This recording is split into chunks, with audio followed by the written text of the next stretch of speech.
बहुत मज़ेदार पति पत्नी के सावन कजरी नाच गीत लेके आई हूँ। आप लोग सुनिएगा ज़रूर। आप लोग के अच्छा लगे तो वीडियो को लाइक, चैनल को सब्सक्राइब जरूर कीजिएगा।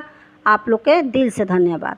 जेवना लिहाल हम खाड़ी चौकठिया, अरे खाड़ी चौकठिया खोली न रजऊ, उजे शीशा गड़ के वाड़िया खोली न रजऊ, उजे शीशा गड़ के वाड़िया खोली न रजऊ।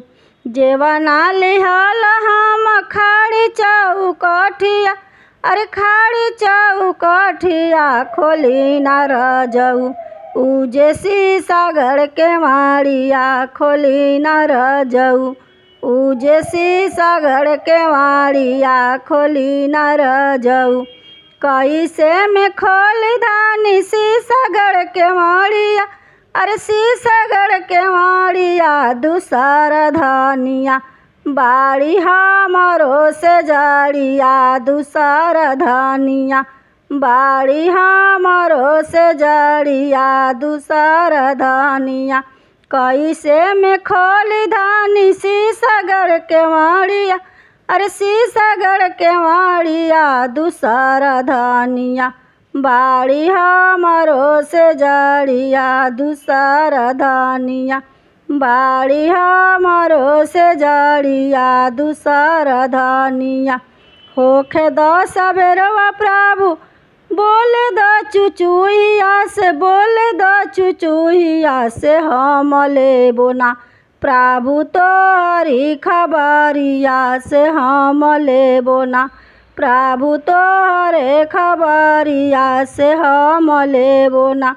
होखे द सबेरवा प्रभु बोले द चुचुहिया, अरे बोले द चुचुहिया से हम लेबो ना, प्रभु तोहरो खबरिया से हम लेबो ना, प्रभु तोहरो खबरिया से हम लेबो ना। एक हाथ धरबो राजा सावतीन के झोटवा, अरे सावतीन के झोटवा दूसरा हाथवा धरबो तोहरो जुलूफिया, दूसरा हाथवा धरबो तोहरो जुलूफिया, दूसरा हाथवा।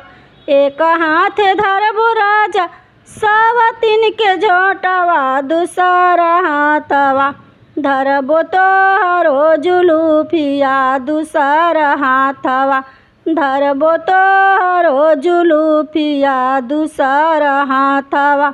जाइबो में काशी मुड़ाइबो जुलूफिया, मुड़ाइबो जुलूफिया धनी के बोलिया, हमरा सालेला करे जवा धनी के बोलिया, हमरा सालेला करे जवा धनी के बोलिया। जाइबो में काशी मुड़ाइबो जुलूफिया, मुड़ाइबो जुलूफिया धनी के बोलिया, हमरा सालेला करे जवा धनी के बोलिया, हमरा सालेला करे जवा धनी के बोलिया।